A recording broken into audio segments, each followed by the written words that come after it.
ابي زه به مړه شم ما بچ کا. لورې لږ صبر وکړه الله هیر واله. نه کنه ابي ما ته داسې ښکاري چې زه ژوندی نه پاتې کېږم.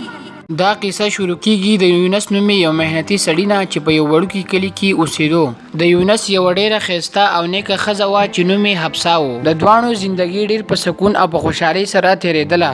هر وخت په کې خنداګانې او خوشحالي وه. یوه ورځ حفصه یونس ته هغه زیری ورکړو چې دواړو یې د ډېر وخت نه انتظار کولو. د یونس زړه د خوشحالۍ نه ډک شو او د ډېرې خوشحالۍ نه یې په کلي کې مټیان او ګلاب جمن ویشلو او حفصه ته یې وویل: حفصه، نن زما زړه څومره خوشحاله دی. د دومره کلونو انتظار نه پس الله زموږ کور ته د روحانونو دپاره یوه نوې سهار رانیږلې ده. او کنه که لور وي نو زه به ډېره خوشحاله شم. ته خو اکثر د کوره بهر یې. زه به خپلې لور ته کیسې کوم، ورسره به کار کوم او وخت به ورسره تېروم. زموږ به یو ډېر خوشحاله کور وي. بلکل ټیک خبره دې وکړه حفصه. زما هم لور خوښه دي. زه به خپلې لور د شهزادګۍ په شان ساتم. او واوره حفصه، نن نه پس به ته هېڅ کار نه کوې. د کور ټول کار به زه کوم او بیا به ځنګل ته ځم. نه یونسه، ته خو ټوله ورځ په ځنګل کې سخت کارونه کې. صرف د ماشوم خیال ساتل نه دي، زه خو د خپل خاوند خیال هم ساتل غواړم. همداسې د یونس خوشحاله زندگی ډېر په خوشحالۍ سره روانه وه. یوه ورځ بهر ډېر سخت باران شروع شو. ابسا د ځان سره سوچ وکړو: نن به ورته مزیدارې چاولې او مسالېداره سبزي پخه کړم. یونس به ډېر خوشحاله شي. ماښام بیا اچانک په اسمان کې برېښنا وځلېدله. ورسره توپان، تیزه هوا او باران شروع شو. د موسم دا حالت چې یونس ولیدل نو خپل لرګي راغونډ کړل او په منډه منډه د کور طرف ته روان شو. دا دومره سخت توپان اچانک څنګه راغی؟ په دې باران او هوا کې به کور ته څنګه راشي؟ الله مکه څه تکلیف ورته ونه رسي. حفصه په پریشانۍ سره دروازې طرف ته کتل او لږ ټیم پس د قدمونو آواز رالی. داسې ښکاري راغلي به وي. د الله شکر دی. حفصې، زر دروازه خلاصه کړه. زه خو ټول لوند شوی یم. حفصه دروازه کولاو کړله. یونس د سر نه د خپو پورې باران لوند کړی و.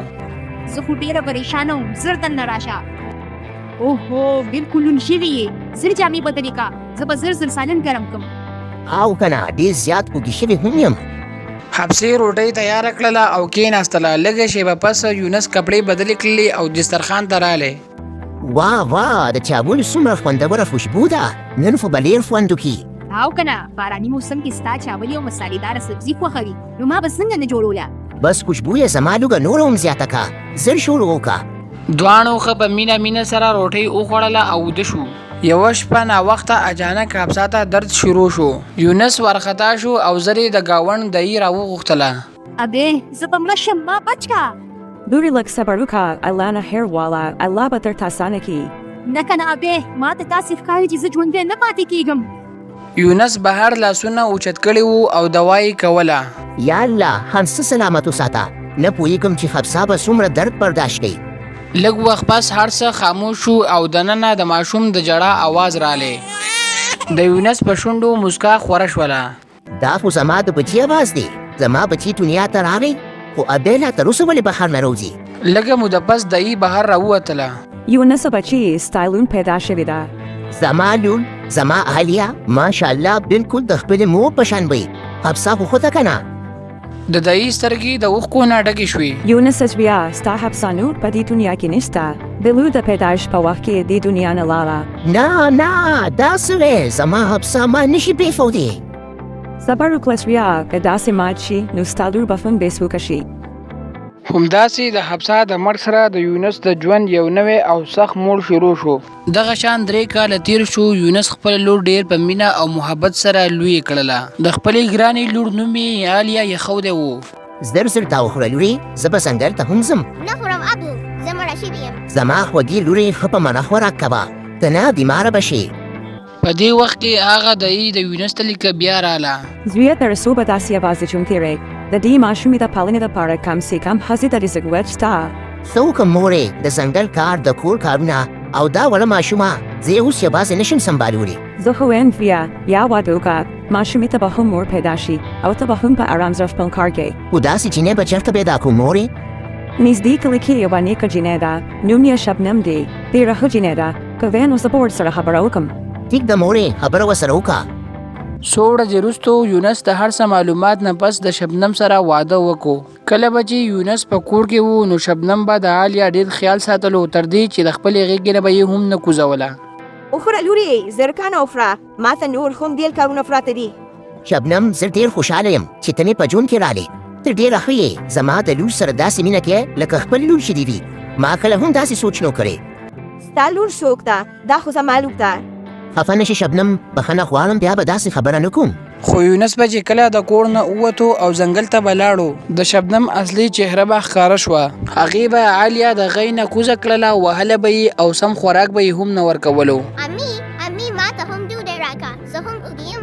ټوله ورځ د سرم په خوراک کې نظر دي. منحوسه جینۍ هېڅ ډوډۍ نشته. زما د سترګو لرې شه. بېوسه عالیا د خپلې میره مور په ظلمونو کې لویېدله. څه وخت پس د شبنم خپلې لور پیدا شوه چې هغې له یې نایله نوم کېښودو. ورځ تر ورځه به نایله هم غټېدله. داسې یو 20 کاله تیر شو. یوه ورځ یونس ډېر سخت بیمار شو. عالیا لورې، عالیا، نایله، او نایلې. ابو زه رالم، ستاسو طبیعت خو ډېر خراب ښکاري. او لورې، داسې ښکاري چې نور به ډېر ژوندی پاتې نه شم. داسې خبرې مه کوئ ابو، راپاڅئ ډوډۍ وخورئ. نه لورې، خوراک ته مې زړه نه کېږي. داسې وکړه نایله راوغواړه. همهغه وخت نایله خپله کمرې ته راله. د برلو شو ضرورتو زه رالم څه وایې؟ عالیا لورې، نایلې لورې، زما حالت ټیک نه دی. نه پوهېږم چې کله به د دې دنیا نه لاړ شم. ما خپل ټول جایداد ستاسو دواړو په نوم کړی دی چې زما د مرګ نه وروسته ستاسو مور ته ستاسو د ودونو په وخت کې څه مشکلات نه وي. شبنم چې ورڅه ناسته وه نو ډېره زیاته خفه شوه او ویې ویل د دوی به نوم دې باندې کړی دی. زما به نوم به دې کړی وي که نه؟ آیا ما به دوی ته نه ورکوله؟ دوی خو زما خپلې لوریانې دي. ستا په نوم کول یا د دوی په نوم کول یوه خبره ده شبنم. ابو دا خبرې پرېږدې، ډوډۍ وخورئ او دوی واچوئ. او دغسې یونس څه وخت پس د دې فاني دنیا نه سترګې پټې کړلې. د یونس د مړ نه پس عالیا ډېره بېبسه شوله. ورځ تر ورځه پې د میرنۍ مور او میرنۍ خور ظلم زیاتېدو. او منفوسي دا دې څه مات کړي دي؟ وګوره امین زما تو مخکونه ګیلاس یې مات کړی دی. یقین وکړه خورې، ما په قصد نه دی مات کړی. د صفا کولو په وخت کې مې د لاسه وغورځېده. په خاص دې نه دي مات کړي منفوسي چې هر کار کې له لاسه نه دي ولې نه سمیږي؟ شبنم عالیا د یختو نه ونیوله. پرېږده امي، ډېر درد کوي. زما ویښته به ټول وځي. سترګې لري او بیا خو مړنده شوي. زما هر څه دي خراب کړل. خپل مور او پلار دې وخوړل، اوس موږ هم خوړل غواړئ. زر کو صفا که او سالن تیار کا. زما لور د سحر نه وګیره. دا منکوسه جینۍ د هیڅ کار نه ده. ټوله ورځ په کور کې ناست دی او صرف خوراک پیژني. زر کار وکړه شابه. هغه شپه عالیا یوازې ناسته وه او ژړلې. ابو، امي، تاسو زه ولې یوازې پرېښودم؟ د دې مور او خور ظلم ورځ تر ورځه زیاتېږي. زه نور دا هر څه نشم برداشت کولی. سبا سهار په عالیا باندې ډېره سخته تبه راله او په ړپېدونکو لاسونو باندې لوښي انځل. لا دې لوښي نه دي ختم کړی. زما د کور خوراک خراب دی. بس د کار وخت راشي مې لاس او پښې دې مات شي. امي، زما طبیعت ډېر خراب دی. زما سخته تبه ده. واه اوس دې تبې هم شروع کړي. ستا مرګ چې ووینم نو زړه مې بد شي. د دې کوره هم نوځي که نه؟ زر کار وکړه او پرونی ساده او وچه ډوډۍ پرته ده. ښه وخوره. عالیا د روټۍ ټوکړه په لاس کې ونیوله او سترګې د اوښکو نه ډکې شوې. د سهار نه مې دومره کارونه وکړل، دومره خوراک مې تیار کړ او زما دپاره صرف یوه وچه ډوډۍ. بس همدا هم زما دپاره ډېر دي. څو ورځې وروستو د نایلې دپاره د یوې ښې کورنۍ نه رشته راله. شبنم ډېره زیاته خوشحاله وه. زما د سرو زرو لورې کله چې د هلک کور والا تا وویني نو حیران به پاتې شي. زما د لور حسن خو لکه سپومې ځلېږي. امي کله چې د هلک د کور هلک راشي نو هغه منکوسي ته ووایه چې د هغوی مخې ته دې نه راځي. اوس نه درته خبره کوم ګورئ. همهغه وخت عالیا دننه راله. امي، ستاسو دپاره مې چای راوړه. کېږده همدلته یې کېږده. بیا شبنم نایلې طرف ته مخ واړو او ویې ویل لورې که هغه مخې ته راشي کوم نو څه به وشي؟ خپل مخ وګوره او د هغې مخ وګوره. هغه څنګه هیره نه ده. د هلک به هغې ته یو ظلم ونه ګوري. 2 ورځې پس د هلک کور والا د نایلې کتلو لړارل. نایله ښه سینګار شوې وه او د هغې مخې ته ناسته وه. بل طرف ته عالیا د میلمنو لپاره ناشته راوړه او کمرې ته راله. امي چای مې راوړه. بس کوم دلته یې کېږده. د هلک پلار چې عالیا ولیده نو حیران شو. پسې دې چینې ته وګوره څومره ښکلې ده. زما حکم دا چینې خوښه شوه. اور یوه پوښتنه کوم دا جینۍ څوک ده؟ دا خو زموږ د کور نوکره ده. شبنم زر جواب ورکړو او بیا یې په غوسه باندې عالیې ته وکتل. ولې ولرئ چې ناشته دې کېښوده اوس څه ته ولرئ ځکه نه؟ د هلک مور ښکاره خبره وکړله. مونږ ته هم دا چینۍ خوښه شوه. زما زوی دپاره دا چینۍ ټیک ده. چا چې زما د لور سپکاوي کړې وي زه به هېڅکله خپلې لور حقوي ته ورنکم. تاسو اوس پلی شئ. د هلک خلک لاړل. نایله په ژړا شوله. الک څومره ښایسته و، ما ته ډېر خوښ شوي و. د دې منحوسې جینۍ ته و چې زما سره داسې وشو. ما خو مخکې کوم درته ویلي و چې دا دې مخې ته نه راځي. بچاره لورې، د دې ښکلا سم دپاره مصیبت جون شوی دی.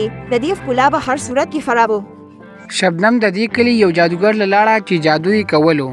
بابا تاسو هر څه واورېدل، اوس موږ د دې مصیبت خلاص کړئ. نور ټینشن مه کوه، دا تیل واخله، صرف یې د هغې د سر په ویښتو لګوه، بیا به ښایسته ستا د خوښې مطابق شي.